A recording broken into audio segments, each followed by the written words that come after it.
Awareness, the final frontier. These are the explorations of Jonathan Robinson and Brian Tom O'Connor. Their continuing mission, to discover fresh new paths to the mystery within, to seek out new joys and new methods of awakening, to boldly go into the heart of expanded consciousness. This is Awareness Explorers.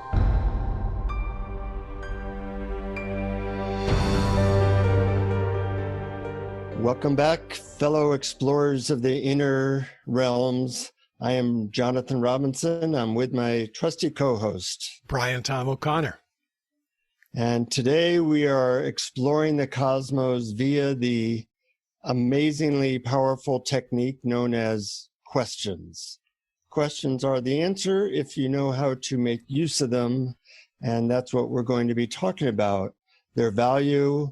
And we are also going to be talking about answering certain questions that we have received from our listeners over time. And Brian and I are going to give our best shot of answering these questions because luckily he and I, between us, know everything. Is that right, Brian? Yes, sure. We know everything, right? Yeah. That and exactly. What is it now? $2.75 will get you on the subway. Yeah. That pretty much makes it ourselves credible. And we do have a podcast about awareness, so hopefully we know something about that, and we'll see. We never know what's going to come out of our mouth, so hopefully it'll be good stuff. But when I ask you or bring up the subject of questions, I always like to get your first hit on what comes up for you.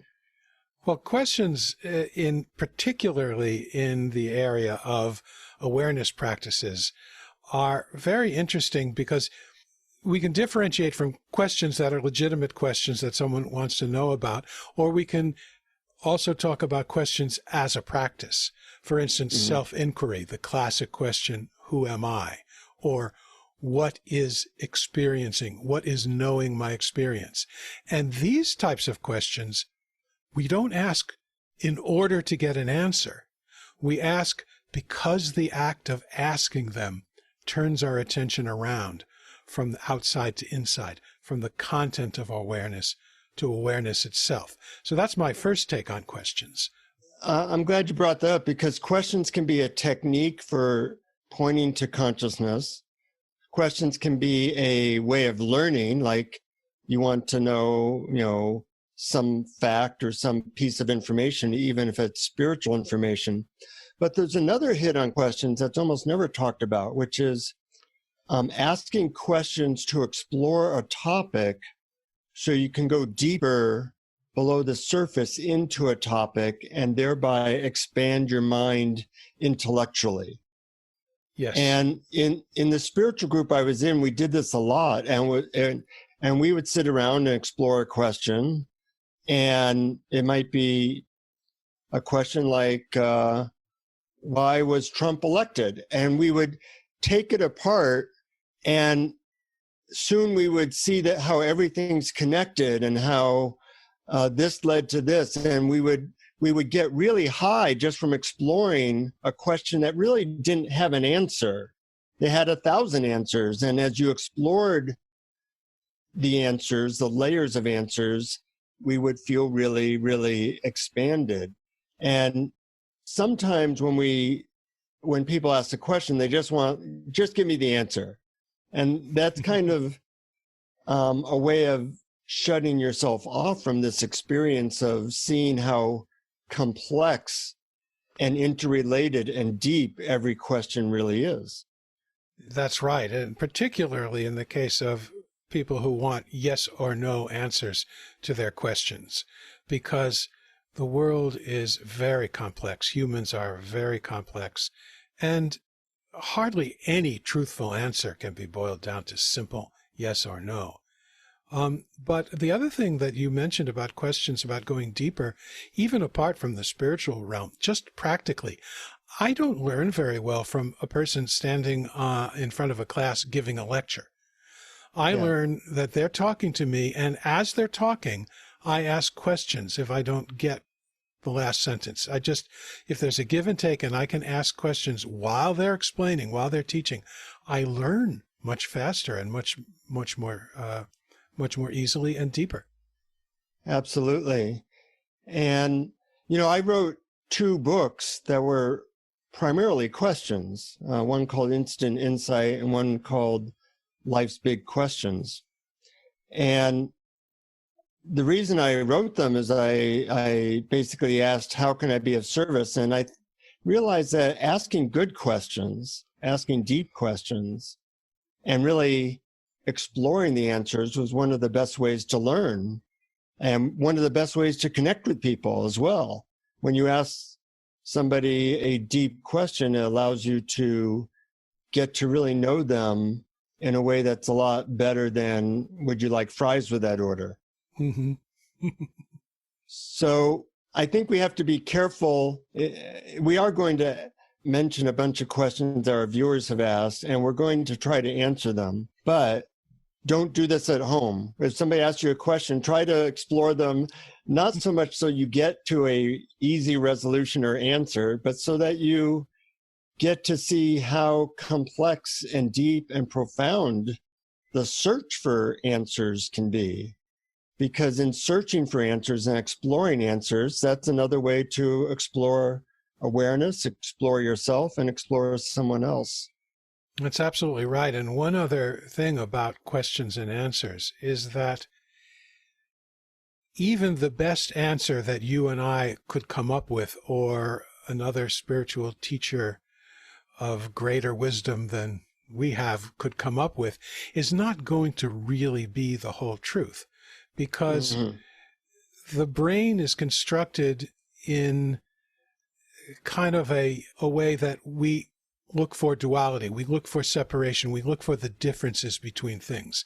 And it's on an eternal mission to figure out what's wrong with this moment and how to fix it. But if we take the non-dual point of view that all is one, it's all one energy just flowing and taking on temporary forms, then language, with its limitations to separateness, can't really encompass the truth. So with that caveat, you can take our answers with a grain of salt, or see if they lead towards a kind of intuitive knowing of the oneness of all things. I am reminded of one story right before we go into a question. I once sat next to what was probably considered the world's expert on photosynthesis. And I had read, a biology book or plant book, so I thought I knew what photosynthesis was. So I asked him, is this so I gave my 10-second explanation of photosynthesis, which is about how much knowledge I have about it. And I said, is that basically right? And he said, well, in 10 seconds, that's a good answer. I have written 17 books on the subject that total 23,000 pages. I've studied it for 40 hours for the last 40 years. I have no idea what photosynthesis is. I used to. Before I studied it, I could tell you what it was. And now that I am the world's expert, I haven't a clue. Ah, the world and its mysteries. What a beautiful example. Yeah. So often we're just trying to satisfy our mind. The world is infinitely complex, and opening to that infinity of complexity can be a little bit hard at first, but it can also be joyous. Yes, indeed.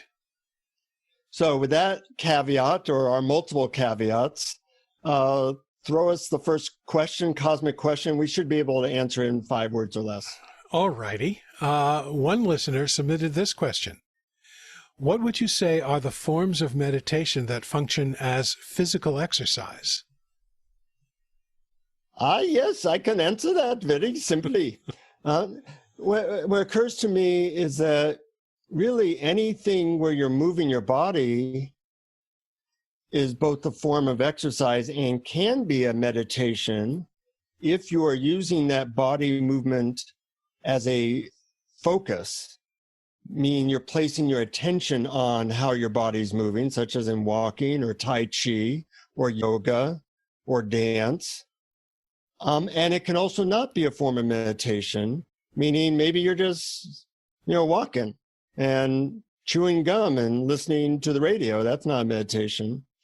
So meditation is really either like mindfulness, where you're focusing on an activity, or you're focusing on the background of awareness while you're doing that activity. So I think there's a lot of forms of what used to be meditation, such as yoga, where you're really feeling into each movement as you're doing it, that kind of degraded into, just a form of exercise. And where, I know when I did yoga in a class recently, I spent more time looking at the women in the room than I did in focusing on the intricacies of my body sensations. So I would say during that time, I was not doing actual yoga. I was just doing physical exercise with a distracted mind.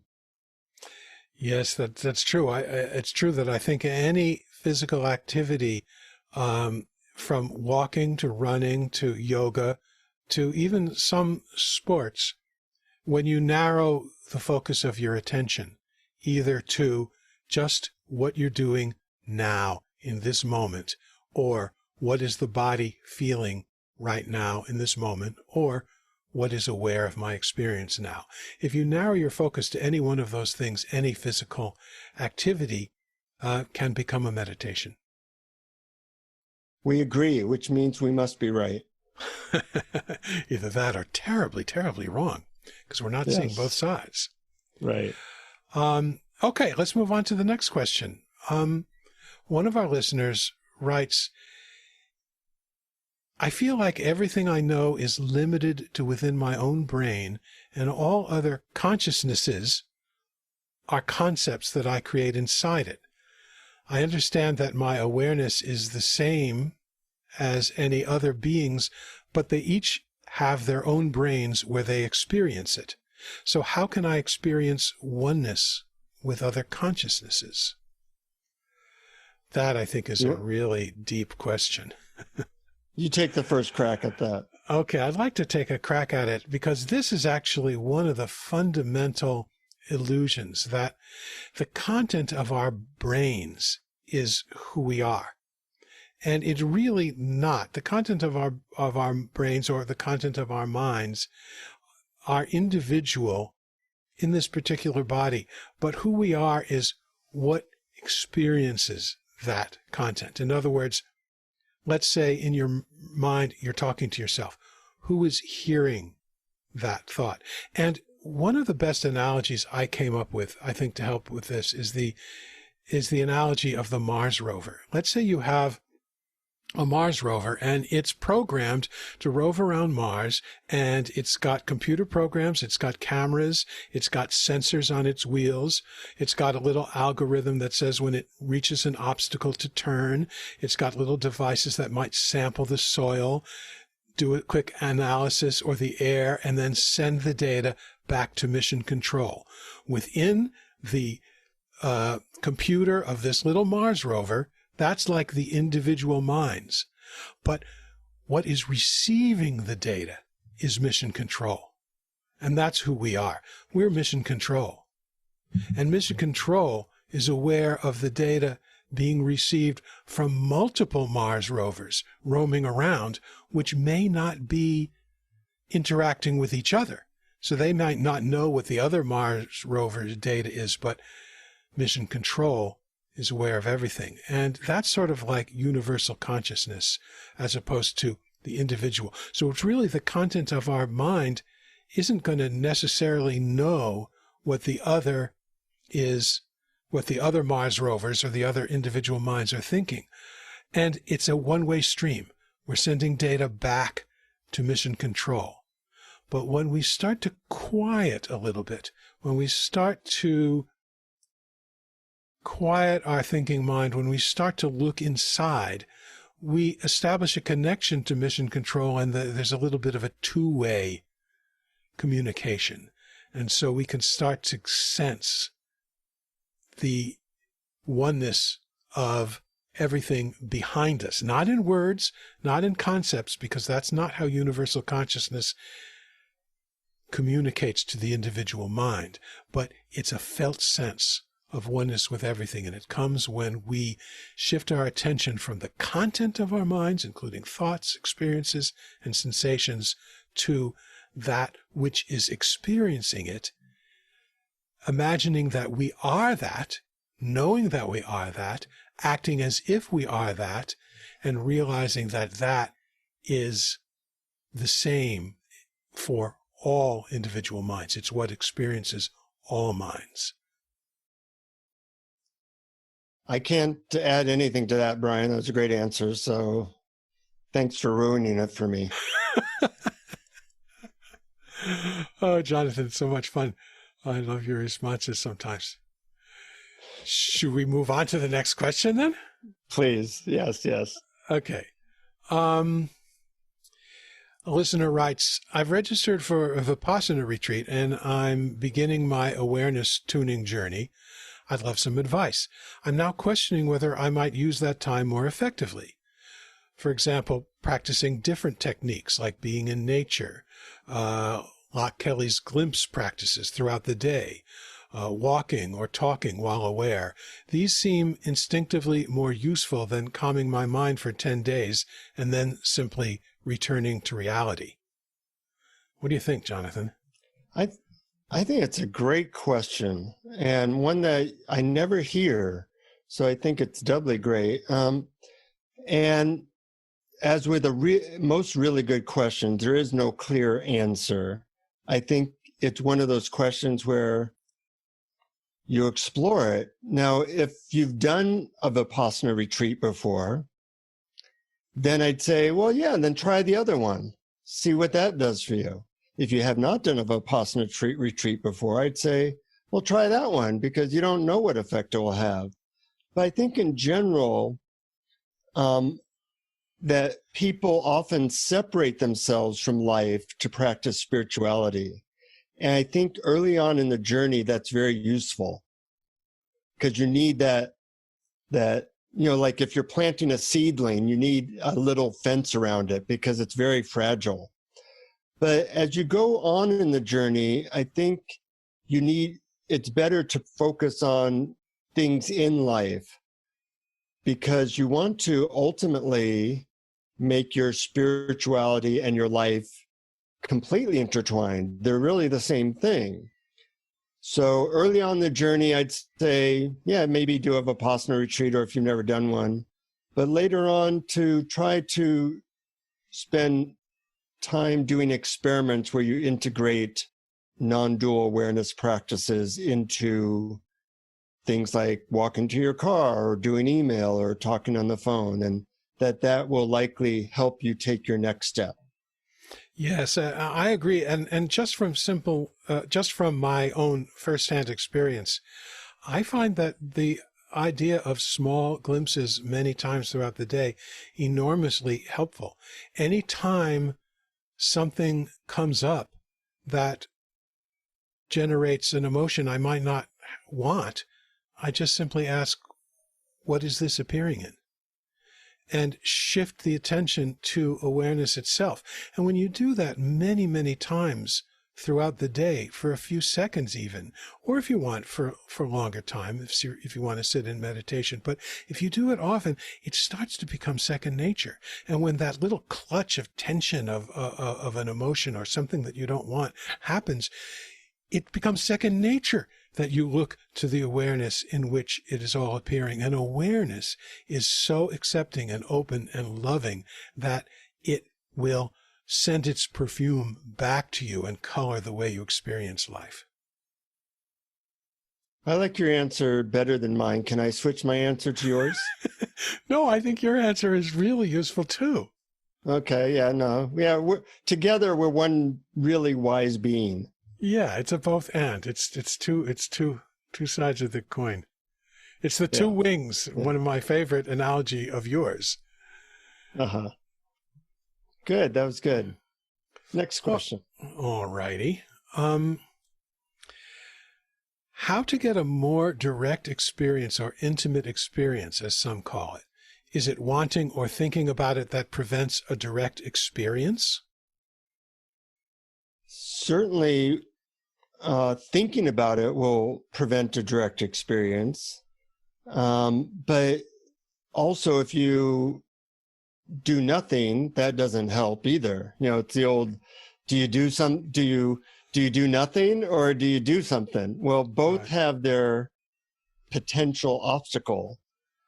But I would say that there are guided meditations, say I think it's episode 52 where Dr. Amy Lindgren does a guided meditation on how to have a direct experience. And I would guide people to that. The other thing is it's really not that unusual of an experience. You look out into the trees and you appreciate beauty and you just really get caught in the beauty of something, whether it be nature or music that we think of as fireworks going off and God parting the clouds. But I think we do have little moments of direct experience a lot, and you do have to kind of just relax into them. And too much thinking about and efforting gets in the way, and doing nothing is not a way to do it. So it's a fine line that you learn to walk of just really being fully in the moment. Right. So I guess it's not either, as you say, it's not either doing nothing and sitting on the couch and cracking open a beer, and it's also not putting a lot of effort into trying to create a state that you're not in now. Would you say that's accurate, but finding something in between? Yeah, very gentle effort or very gentle movement of consciousness towards being absorbed in something. Yeah, right. I sometimes think of it as the least amount of effort possible to keep your focus on awareness itself. Mm-hmm. Or either awareness itself or awareness of a object outside of you. Because, drinking wine can be this pure experience, or looking at a tree. So I think there's really two experiences. There's the experience of focusing on awareness itself, which is one type of pure experience. Another type of pure experience is that you're fully present to things outside of you without thought. Ah, right. Yeah, I agree. Yeah, that's the key. Because with the thought creates like a virtual reality.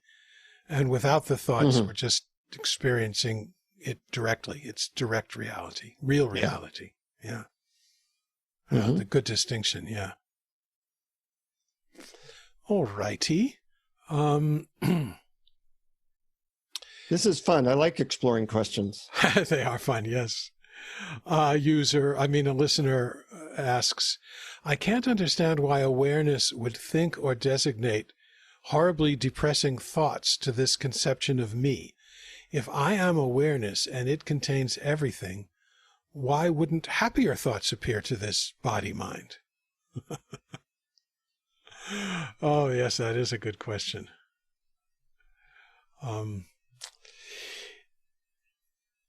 The body-mind isn't who we are, and awareness is actually, oddly enough, this is totally counterintuitive, but awareness is absolutely okay with unhappy thoughts. Awareness is happy even when you are sad, meaning you being not the real you, the false you, the individual you might be sad, but the real you, awareness itself, is totally okay with being sad. It's totally okay with whatever arises. What do you think? Yeah, awareness doesn't choose thoughts. It has no agenda that way. It witnesses them. But I would say what in certain body minds, our childhood conditioning, trauma, our DNA, all those things are what is creating maybe chemical imbalances. All those things can lead to a preponderance of negative thinking. and that's, the hand you're dealt.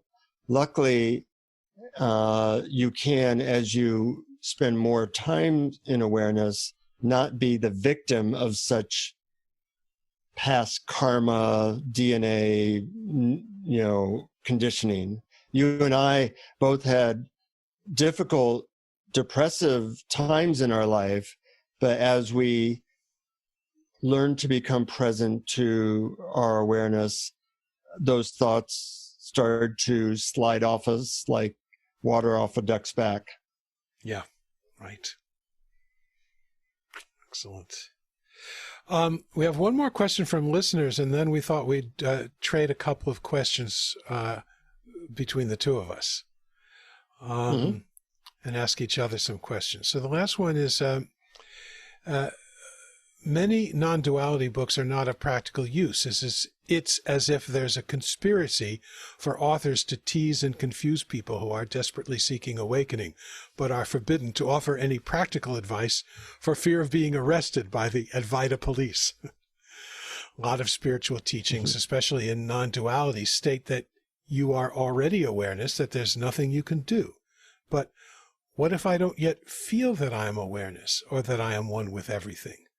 If there is nothing to do and nowhere to go, how can I practice? And how can I make progress toward awakening? Well, you give the first shot at that. Well, I think that you touched on this before in our previous question when we talked about whether there's something to do or nothing to do.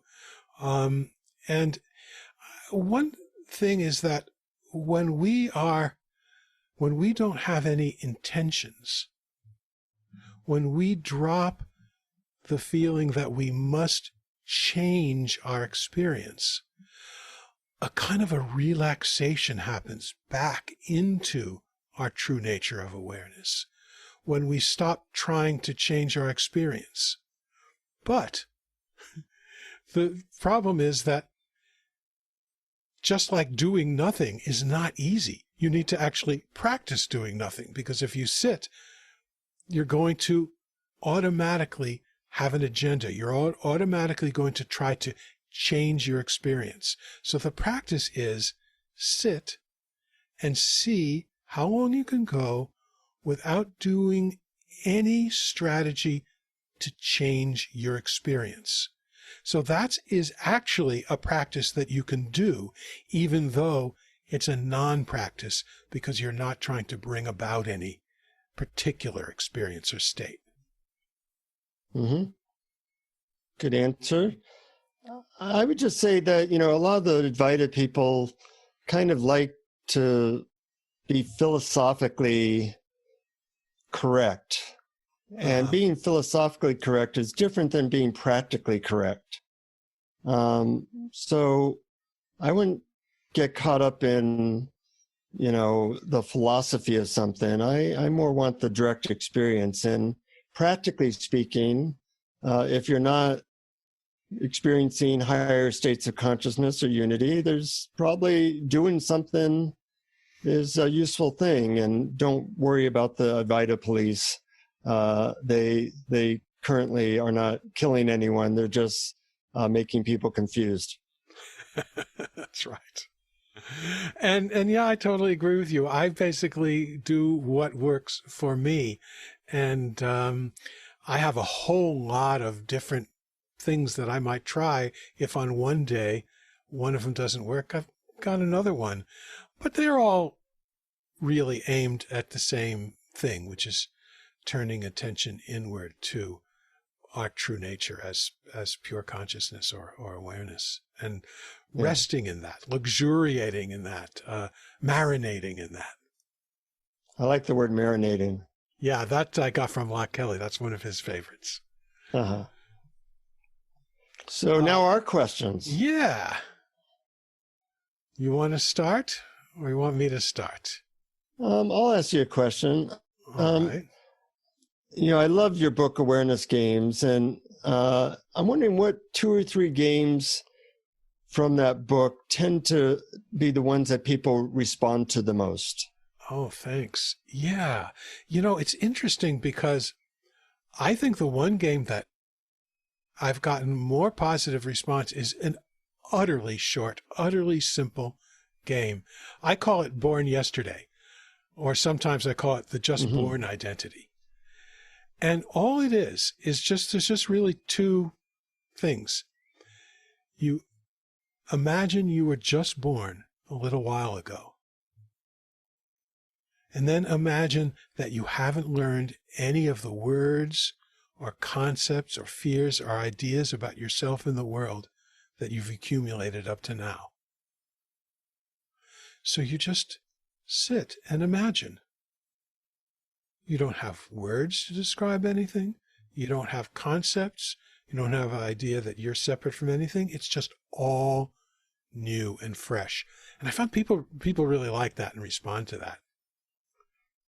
I guess the other one would be Slippery Mind, which is one of my favorites. I got the whole idea from a Funhouse disc from when I was a kid that used to spin, and we would sit on it and try and stay on it. But every time we would shift positions, we'd slide off it. And it's just, imagine your mind is a very smooth, slippery disc. And when thoughts come on, they might stay for a little while, but if you give them a little nudge, they'll just slide out the other side. So you just imagine that thoughts are coming in, the disc is spinning, it's very slippery, and the thoughts just slide on out the other side. Great, that's helpful. Thank you, Brian. Sure. Okay, I have a question for you. A lot of people are suffering loss of income during this pandemic crisis. Do you have any advice from an awareness perspective on how to cope with people's financial woes? Yeah. In fact, I wrote this book, Coronavirus Pandemic Survival Guide, and it has 101 ways to thrive physically, financially, and emotionally. So I talk a lot about finances there, and people can download the book for free at viruscoach.net. That's totally free, viruscoach.net. I have a lot of information about how to deal with the difficult financial situations people are dealing with, from, getting a new job to dealing with money worries. But, the way people often deal with crises is either denial, distraction, or panic. And none of those is a good strategy. The best strategies are first getting a close to a sense of calm through any awareness practice you use. Because when your mind is calm, you make clearer decisions. You can see more clearly. So that's one thing I would advise. And one way of doing that is just to feel grateful for what you do have. That can calm your mind, and that can bring you presence.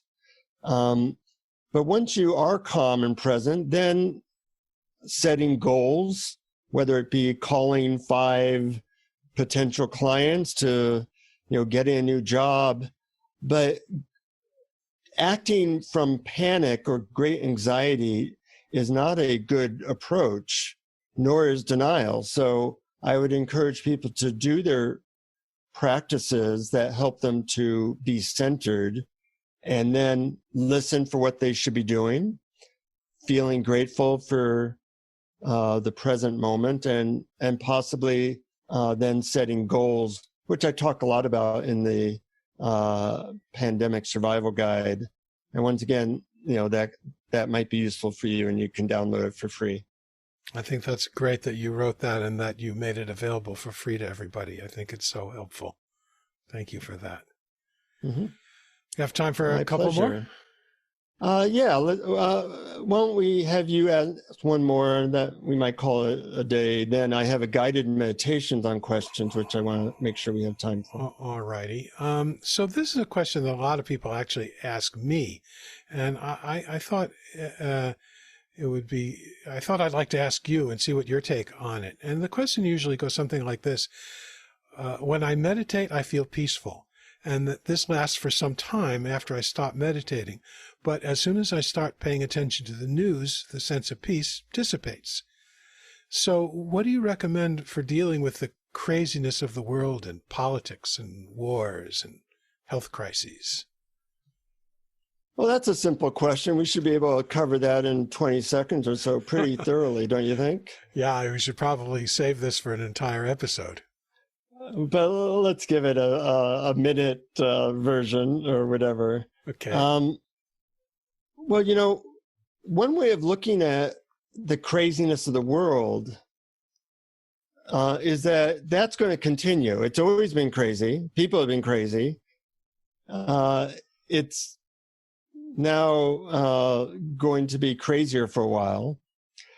But that's really, we experience it as crazy because it triggers stuff in us. And so when things get really weird like they are now, that gives you more of an opportunity to look at your own triggering, your own conditioning, and possibly unravel it a little bit.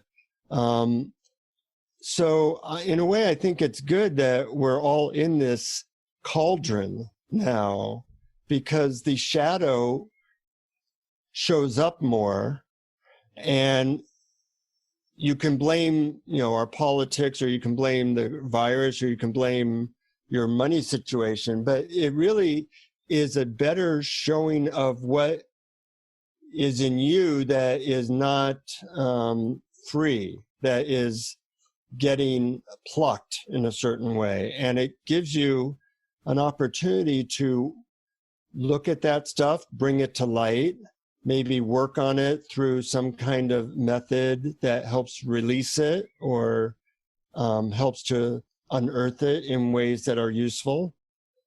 And I know both you and I in our awareness coaching sometimes help clients that way, to get them to look at their stuff so that it slowly unravels and it doesn't get to be such an obstacle that shows up in daily life. Mm-hmm. Right. Well, thank you for that.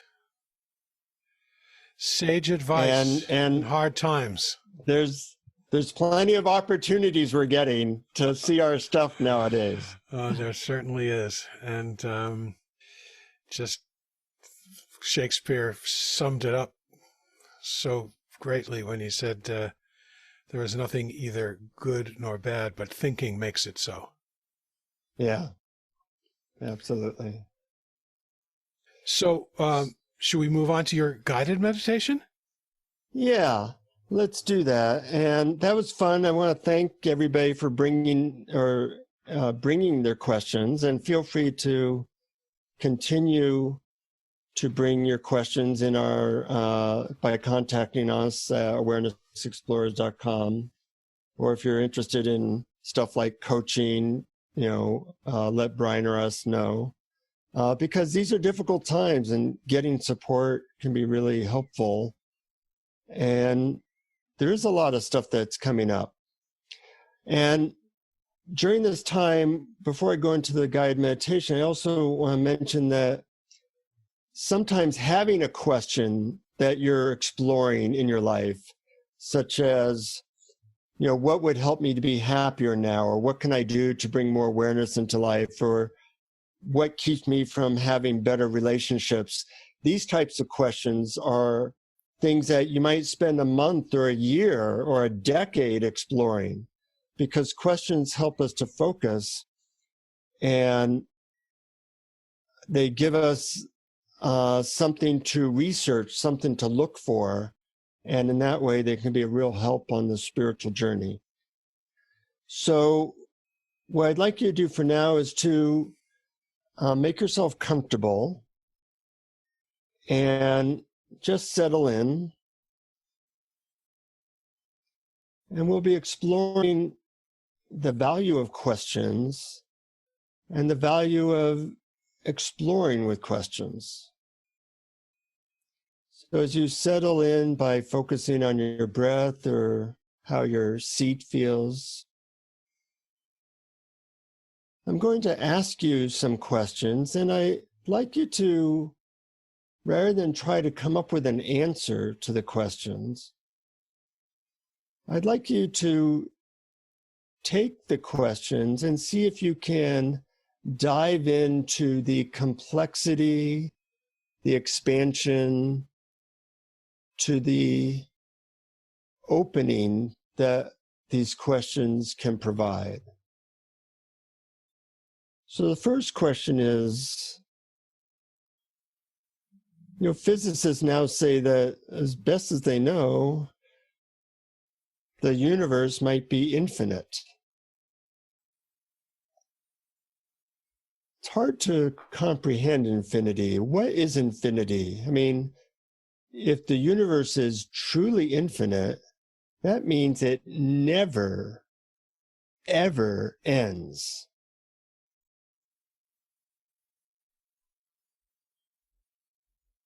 Does that mean there's another one of you on some faraway galaxy that is doing the same thing you are?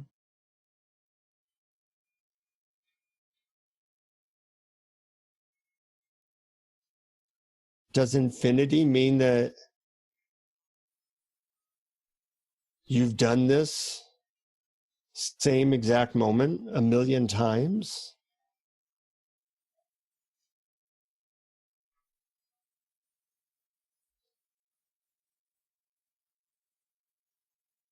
What does infinity mean?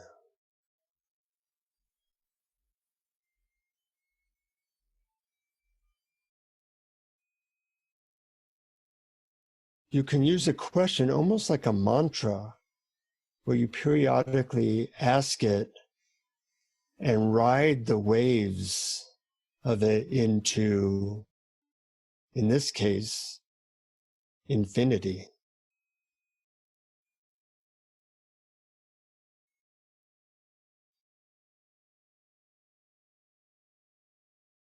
What is infinity?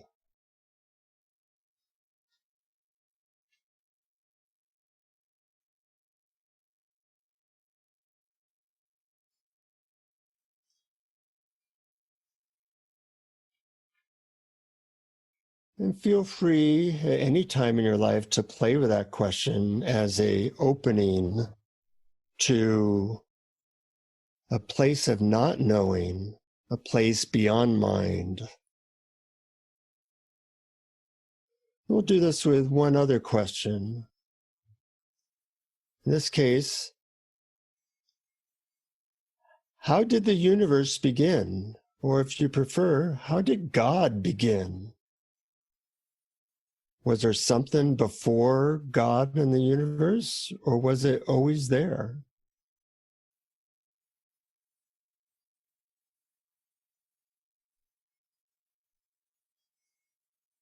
If God and the universe were always there, how is that possible?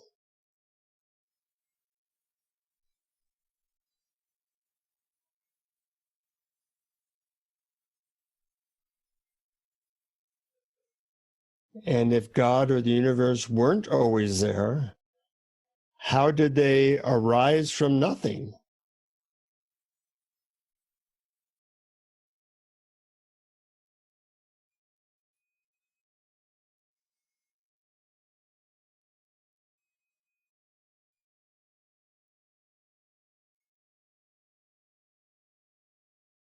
In contemplating a question like that, sometimes we try to answer it with the mind, and we see that the mind has limits.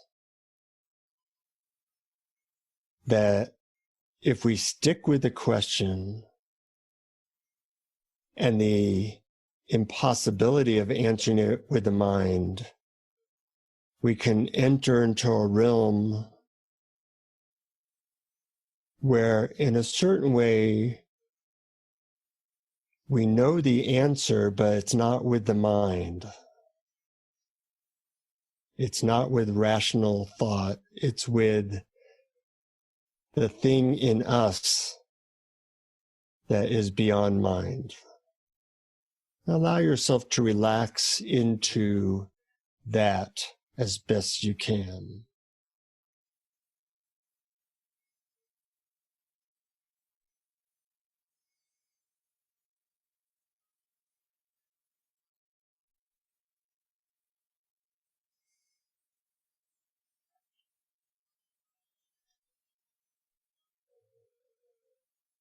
And I have one more question for you, and that is something which you can hopefully intuit. And that is, what question would you want to ask an omniscient being, an all-knowing being? If you had only just one question you could ask an omniscient being, what is it that you would really, really want to know? Just sit with that question and see if any answer shows up for you.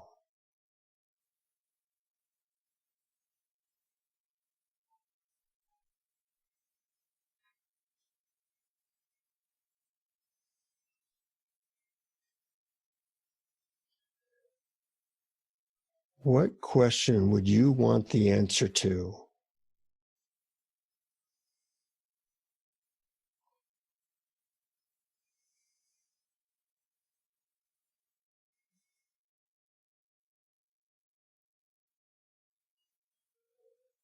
And if an answer showed up, I would encourage you to sit with that question like a Zen koan and maybe research it, maybe ask, and it shall be answered over time or within yourself.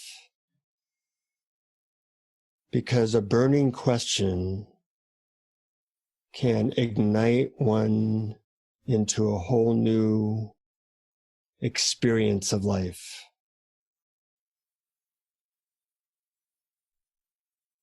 And as you hope and pray for an answer and maybe research an answer to your burning question,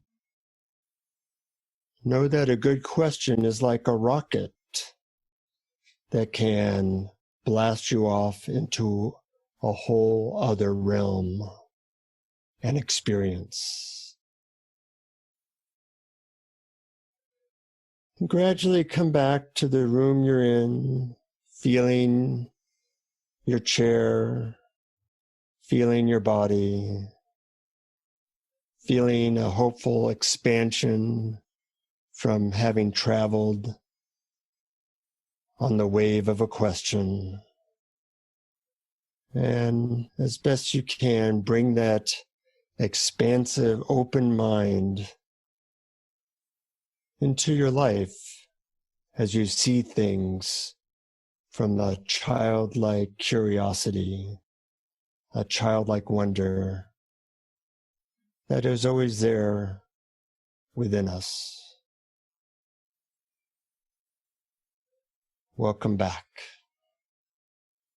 Oh, I love those kind of questions. And speaking of childlike wonder, it reminded me, I used to lie in bed asking, what if there was nothing when I was a kid?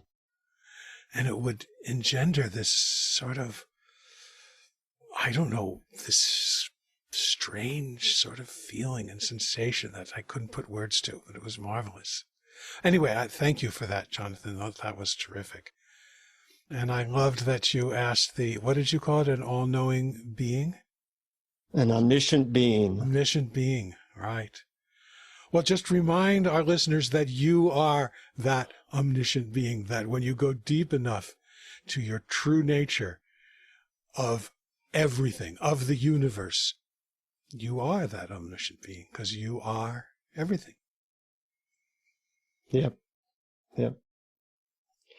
Always fun playing with you, and I want to thank our listeners for playing this game with us, the master game of knowing your true self. Please spread the word with your friends and family. Anything you want to add, Brian?